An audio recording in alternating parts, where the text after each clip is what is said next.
कहानी की शुरुआत में हमें दो भाई दिखाई देते हैं, जिनमें बड़े भाई का नाम बिल और छोटे भाई का नाम जॉर्ज था। यहाँ बिल उसे एक छोटी कश्ती बनाकर देता है, जिसे वो लेकर सीधा बाहर आता है और उस कश्ती को बारिश के पानी में छोड़ देता है। कश्ती बहती हुई सीधी आगे जा रही थी। जॉर्ज भी उसके पीछे भागता हुआ आ रहा था। वो उसके पीछे आ ही रहा था, तभी अचानक उसकी कश्ती नाले के अंदर गिर जाती है। जॉर्ज झुक कर नाले के अंदर देखता है तो वहाँ पूरी तरह अंधेरा था और तभी वहाँ उसे दो चमकती हुई आंखें दिखाई देती हैं, जिसे वो देखकर एकदम से डर जाता है और इसी दौरान उसे वो खतरनाक पेनीवाइज नजर आ जाता है। यहाँ जॉर्ज अपनी कश्ती लेने के लिए अपना हाथ आगे बढ़ाता है कि तभी वो पेनीवाइज उसका हाथ खा जाता है और तुरंत उसे नाले के अंदर खींच लेता है। इसके बाद सीन कट होता है और हमें एक फार्म दिखाया जाता है, जहाँ एक लड़का माइक एक भेड़ पर गन ताने खड़ा हुआ था। दरअसल उसके पिता ने उसे भेड़ को शूट करने के लिए कहा, लेकिन वो बहुत डरा हुआ था और वो उसे शूट नहीं कर पाता। इसी दौरान उसका पिता उसके हाथ से गन लेकर उस भेड़ को शूट कर देता है और उसे धमका कर कहता है कि अगर तुम्हें इस दुनिया में जिंदा रहना है तो ये सब तुम्हें हर हाल में करना होगा, नहीं तो तुम यहाँ जिंदा नहीं रह पाओगे। इसके बाद हमें कुछ स्टूडेंट्स दिखाई देते हैं, जिनमें बिल भी था। वो सब अपने स्कूल के बाहर खड़े अपने कुछ प्रोजेक्ट्स के बारे में बात कर रहे थे। इसी दौरान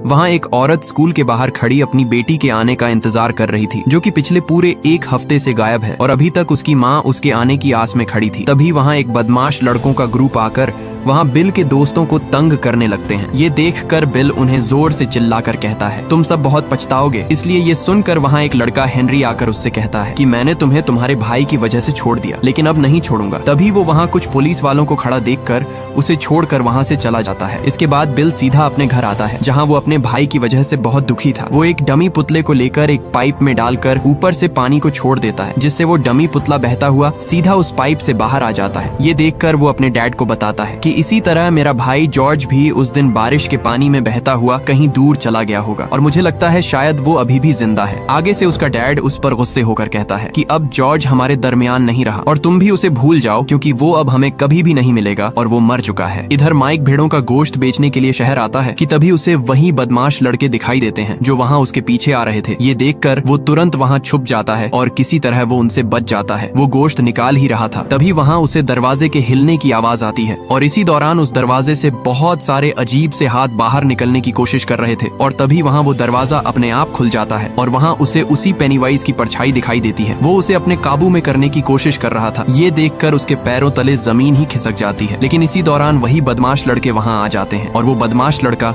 हेनरी उसे इस शहर से बाहर निकलने को कहकर चला जाता है। इसके बाद हमें बिल का एक दोस्त स्टैन दिखाया जाता है, जो अपनी एक बुक रख ही रहा था। तभी उसके कमरे का दरवाजा खुलने लगता है और तभी वहाँ एक पेंटिंग में से एक अजीब सी औरत बाहर निकल आती है, जिसे देखकर उसके होश ही उड़ जाते हैं और वो तुरंत वहाँ से भाग जाता है। इधर हमें बेन दिखाया जाता है, जो स्कूल लाइब्रेरी में एक बुक पढ़ रहा था, जिसमें उसी पेनीवाइज के बारे में लिखा हुआ था। यहाँ उसे पता चलता है कि हर 27 साल बाद पेनीवाइज बहुत सारे बच्चों को मार डालता है और उन्हें गायब कर देता है। यहाँ वो किताब पढ़ ही रहा था, तभी वहाँ उसे पीछे से एक लाल रंग का गुब्बारा उड़ता हुआ दिखाई देता है। वो उसके पीछे पीछे आता है और कुछ ही आगे आने पर उसे अजीब से अंडे पड़े हुए दिखाई देते हैं। वो उनका पीछा करते करते एक कमरे में आ जाता है और जैसे ही वो उस अंडे को उठाता है तो वहाँ एकदम से सब लाइट्स ऑन ऑफ होने लगती हैं और तभी वो देखता है तो सीढ़ियों से एक अजीब सा दिखने वाला सरकटा बच्चा आ रहा था। वो उसे पकड़ने के लिए उसका पीछा करता है। ये कोई और नहीं बल्कि वही पेनीवाइज ही था। बेन जैसे तैसे करके वहाँ से भाग निकलता है और कुछ ही आगे आने पर उसे वही बदमाश लड़के पकड़ लेते हैं। वो उसे मारने ही वाले थे। तभी वहाँ से एक गाड़ी गुजरती है और गाड़ी के पीछे वही लाल रंग का गुब्बारा दिखाई देता है, जो कि उसी पेनीवाइज का था। मतलब वो हर जगह लोगों के बच्चों को अपने काबू में कर रहा था। इधर वो बदमाश लड़का हेनरी बेन के पेट पर एक लेटर एच लिख देता है, लेकिन तभी बेन उसे लात मारकर वहाँ से अपनी जान बचाकर भाग जाता है। वो उसका पीछा करते हैं, लेकिन वो वहाँ से दूर भाग जाता है। यहाँ बिल और उसके दोस्त उसके भाई जॉर्ज को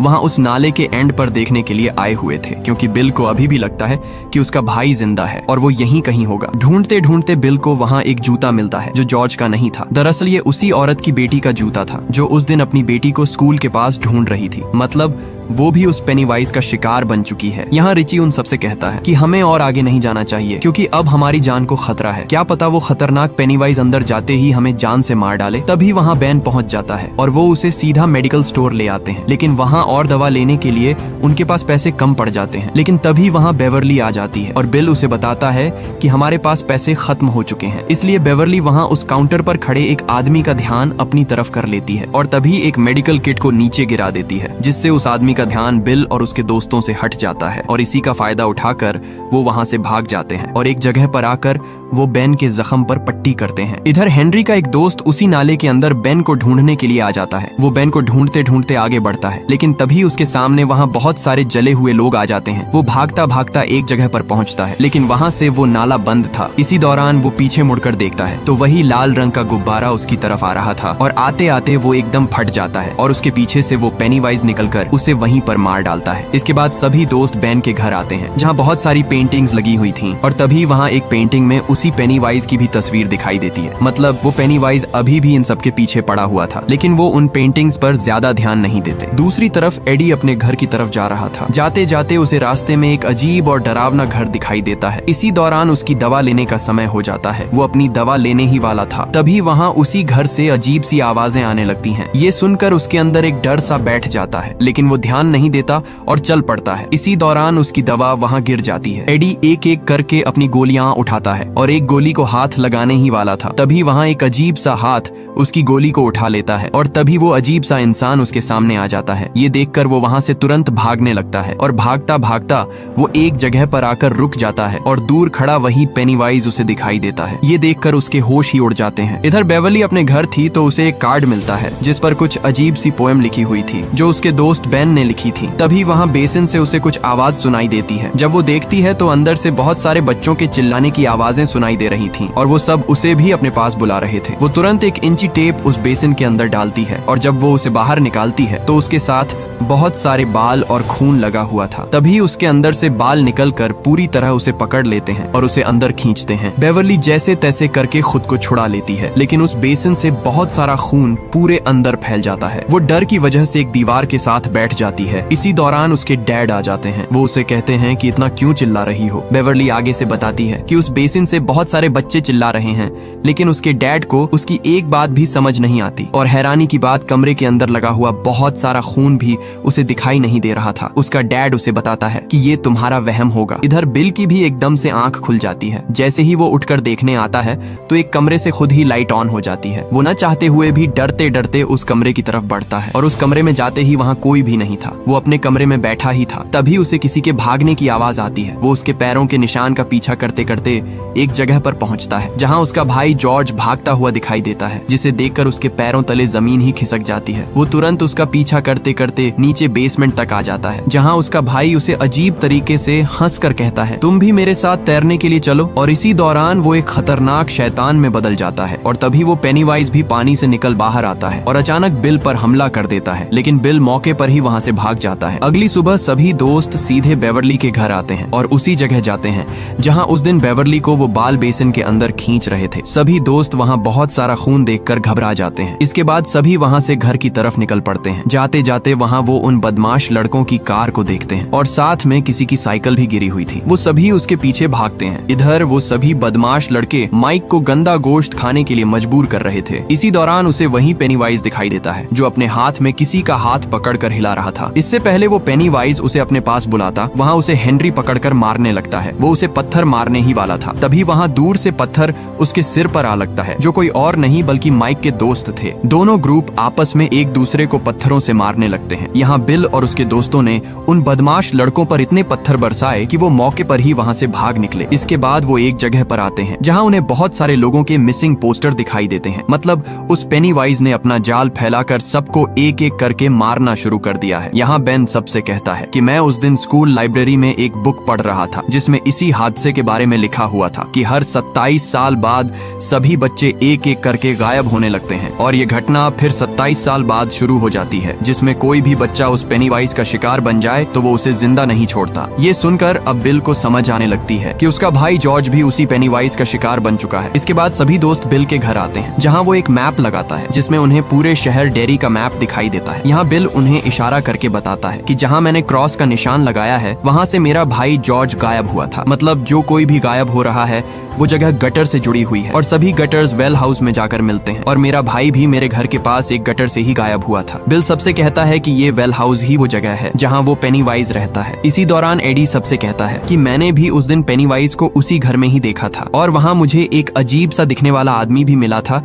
जो मेरे पीछे पड़ गया था मुझे पकड़ने के लिए। इसलिए अब वो डरने लगता है और कहता है कि अब हमें उसे भूल जाना चाहिए और उसके बारे में कभी भी बात नहीं करनी चाहिए। इसीलिए एडी गुस्से से वो मैप उतार देता है। इसी दौरान वहाँ वो प्रोजेक्टर भी खुद ही ऑन ऑफ होने लगता है और सभी तस्वीरें खुद ही बदलने लगती हैं और तभी एक तस्वीर से वही पेनीवाइज सामने आने लगता है, जिसे देखकर सभी दोस्त वहाँ अपने होश खो बैठते हैं। ये देखकर माइक तुरंत उस प्रोजेक्टर को लात मारकर नीचे गिरा देता है, लेकिन वो प्रोजेक्टर फिर भी खुद ब खुद ऑन होने लगता है और एकदम से वो पेनीवाइज उस तस्वीर से बाहर निकल आता है और उन पर भागकर हमला करता है। लेकिन तभी वहाँ बेन दरवाजा खोल देता है, जिससे वो पेनीवाइज वहाँ से गायब हो जाता है। वो सब सुकून का सांस लेते हैं और बिल सबसे कहता है कि अब मैं उसी जगह अपने भाई को ढूंढने के लिए जा रहा हूँ। इसलिए वो सब उसी डरावने घर के पास आ जाते हैं और कुछ दोस्त सीधे उस घर के अंदर चले आते हैं। वो आगे बढ़ ही रहे थे, तभी एडी को कुछ आवाज सुनाई देती है। इसी दौरान वहाँ उसे दरवाजा खुलता हुआ दिखाई देता है। वो वहाँ देख ही रहा था, लेकिन पीछे से दूसरा दरवाजा बंद हो जाता है। वो भाग कर आता है, लेकिन तभी वहाँ का रास्ता बीच से टूट चुका था। इसी दौरान उसके कंधे पर कोई हाथ रखता है और जब वो पीछे मुड़कर देखता है तो उसके सामने वही अजीब सा आदमी था, जिसे देख वो सीधा नीचे जा गिरता है। इधर रिची को भी कुछ आवाजें सुनाई देती हैं, जिसका पीछा करते करते वो एक कमरे में आता है, लेकिन वहाँ उसे कोई भी नहीं मिलता और वो वापस जाने लगता है कि तभी वहाँ उस कमरे का दरवाजा बंद हो जाता है और वहाँ सब लाइट्स ऑन ऑफ होने लगती हैं और उसे पूरे कमरे में जोकर्स ही दिखाई देते हैं। लेकिन तभी वहाँ उसके सामने वो पेनीवाइज आ जाता है। वो सीधा उस पर हमला कर देता है, लेकिन मौके पर ही बिल दरवाजा खोलकर उसे बचा लेता है। इधर एडी उठकर बैठा ही था। इसी दौरान उसे एक फ्रिज से एक हाथ हिलता हुआ दिखाई देता है और वो दरवाजा अपने आप खुलने लगता है और दरवाजा खुलते ही वो पेनीवाइज बाहर निकल आता है। वो उसे खाने ही वाला था। तभी वहाँ बिल दरवाजा खोल देता है, जिससे उसका ध्यान उनकी तरफ चला जाता है। वो भागकर उन पर हमला करता है, लेकिन तभी वहाँ बेवर्ली आकर उसके सिर से एक रॉड आर पार कर देती है। वो भागकर सीधे एडी के पास जाते हैं। पीछे से वो पेनीवाइज भी अपने नुकीले पंजे उनकी तरफ बढ़ाता है और तभी घूमकर वो बेन को जख्मी कर देता है और सीधा एक अंधेरे में गायब हो जाता है। बिल उसका पीछा करते करते नीचे आता है। जहाँ वो देखता है तो वो पेनीवाइज एक कुएं के अंदर जा रहा था। इसके बाद वो सब उस घर से बाहर भाग निकलते हैं, लेकिन बाहर एडी की माँ उसे लेने के लिए आ गई थी और वो सबसे कहती है कि आज के बाद तुम सब मेरे बेटे से दूर रहो। वो एडी को वहाँ से घर ले जाती है। यहाँ बिल सबसे कहता है कि मैंने उस पेनीवाइज को एक कुएं में जाते हुए देख लिया है। अगली बार हम उसे पूरी तैयारी के साथ पकड़ने के लिए आएंगे। लेकिन वहाँ कुछ दोस्त उस पर चिल्लाते हुए कहते हैं कि तुम पागल हो, अभी हम मरते मरते बचे हैं और तुम दोबारा उस घर के अंदर जाना चाहते हो। इसी दौरान रिची बिल से कहता है कि अब हमें उसका पीछा छोड़ देना चाहिए क्योंकि जॉर्ज मर चुका है, तुम्हें उसे भूलना ही होगा। लेकिन बिल उसे बताता है कि मेरा भाई जॉर्ज अभी भी जिंदा है, मैं उसे हर हाल में ढूंढ कर ही रहूंगा। इधर उसी बदमाश लड़के हेनरी को उसके घर के पास एक बॉक्स में वही लाल रंग का गुब्बारा बंधा हुआ मिलता है। वहाँ उसे एक लाल रंग का डिब्बा मिलता है, जिसे खोलते ही उसके अंदर एक चाकू था जो कि उसी का अपना ही था। दरअसल जब उसने बेन के पेट पर एच लिखा था और बेन को पकड़ते समय उसके हाथ से गिर गया था। इसके बाद वो सीधा अपने डैड के पास आता है और आते ही वो चाकू अपने डैड की गर्दन पर रख देता है और साथ में ही टीवी पर एक वीडियो ऑन हो जाती है कि मार दो सबको। और उस वीडियो में भी पेनीवाइज साफ साफ दिखाई दे रहा था और इसी दौरान वो अपने डैड की गर्दन पर चाकू घोंपकर उसे वहीं पर मार डालता है और मारते ही वो सामने देखता है तो पेनीवाइज पूरी टीवी में आ चुका था। मतलब अब वो भी पूरी तरह उसके कब्जे में आ चुका था और यहाँ पेनीवाइज उसका दोस्त बन चुका है। अब वो उसके साथ मिलकर सबको मारने वाला था। इधर बेवर्ली का डैड भी उससे अजीब तरीके से बातें करने लगता है, जिसे देखकर बेवर्ली के अंदर खौफ बढ़ जाता है और तभी उसका डैड उस पर हमला कर देता है। बेवर्ली भागकर तुरंत एक बाथरूम का दरवाजा बंद कर देती है। उसका डैड उसे ढूंढते ढूंढते उस बाथरूम तक पहुंच जाता है और तभी वो उस दरवाजे को तोड़ देता है, लेकिन वहां उसे बेवर्ली नहीं मिलती। इसी दौरान वो पर्दा हटाता है तो आगे से बेवर्ली उसके मुंह पर सिंक दे मारती है, जिससे उसका डैड मौके पर ही बेहोश हो जाता है। वो वहां से पीछे मुड़ती ही है कि तभी आगे से उसे पेनीवाइज गले से पकड़ लेता है और उसे वहां से अपने साथ ले जाता है। इधर बिल बेवर्ली को ढूंढते ढूंढते उसके घर तक आ जाता है और एक जगह पर आकर वो देखता है तो बेवर्ली का डैड वहां पर मर चुका था और तभी वो ऊपर देखता है तो वहां ऊपर लिखा था you die if you try, जिसका मतलब था कि अगर तुमने कोशिश की तो तुम मारे जाओगे। ये देखकर उसके पैरों तले जमीन ही खिसक जाती है और वो वहां से भाग निकलता है। इधर एडी को बिल की कॉल आती है और वो उसे बताता है कि तुम्हें जैसे भी करके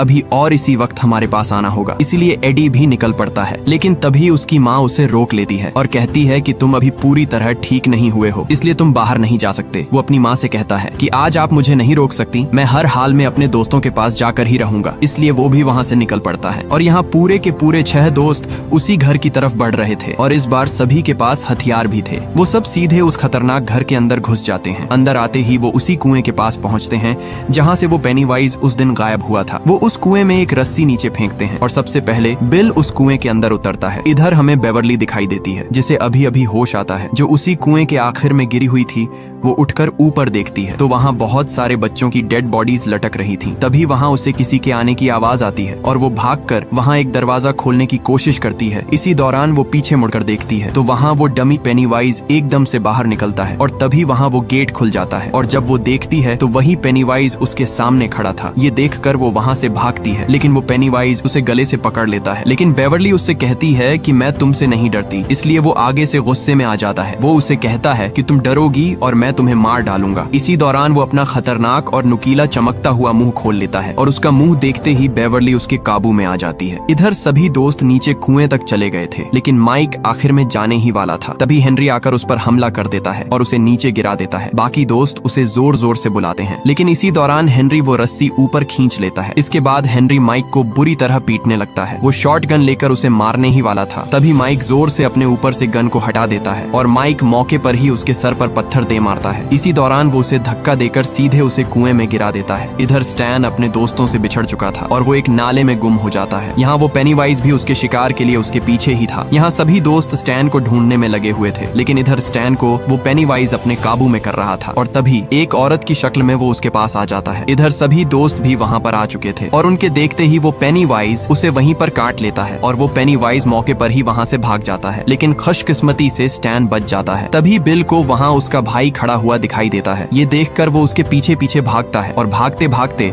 वो एक जगह पर आ पहुँचता है जहाँ वो बेवर्ली को ऊपर लटका हुआ देखता है। इसी दौरान सभी दोस्त भी आ जाते हैं। वो सब बेवर्ली और बहुत सारे बच्चे लटके हुए देखते हैं जिसे देखकर उनके होश ही उड़ जाते हैं। वो सब तुरंत उसे नीचे उतारते हैं और उतारते ही बेवर्ली को होश आ जाता है। इधर बिल को उसका भाई भी मिल जाता है जिसका एक हाथ कटा हुआ था और दूसरे हाथ में उसने वो कश्ती पकड़ी हुई थी जो बिल ने उसे उसी बारिश वाले दिन बनाकर दी थी। जॉर्ज उससे कहता है कि मुझे अपने घर जाना है, मैं अपने मॉम और डैड को मिस कर रहा हूँ। आगे से बिल उसे बताता है कि मैं भी तुम्हें बहुत मिस कर रहा हूँ और इसी दौरान बिल उसे लव यू कहकर उसे वहीं पर शूट कर देता है। लेकिन तभी वो मरा हुआ जॉर्ज एकदम से हिलने लगता है और हिलते हिलते वो पूरी तरह पेनीवाइज में बदल जाता है और वो वहाँ सब दोस्तों पर हमला कर देता है। लेकिन यहाँ वो सब दोस्त भी उस पर गोली की तरह टूट पड़ते हैं और एक एक करके वो सब उसे पूरी तरह धो डालते हैं और तभी बेवर्ली उसके मुंह में एक रॉड घोंप देती है और आखिरकार वो पेनीवाइज वहीं पर खत्म हो जाता है। इसके बाद सीन कट होता है और हमें सब दोस्त दिखाई देते हैं जो सब उस पेनीवाइज से बच निकले लेकिन बिल अपने भाई जॉर्ज को हमेशा के लिए खो देता है और ये मूवी यहीं पर एंड हो जाती है। अगर ये वीडियो आपको अच्छी लगी तो इसे लाइक करें।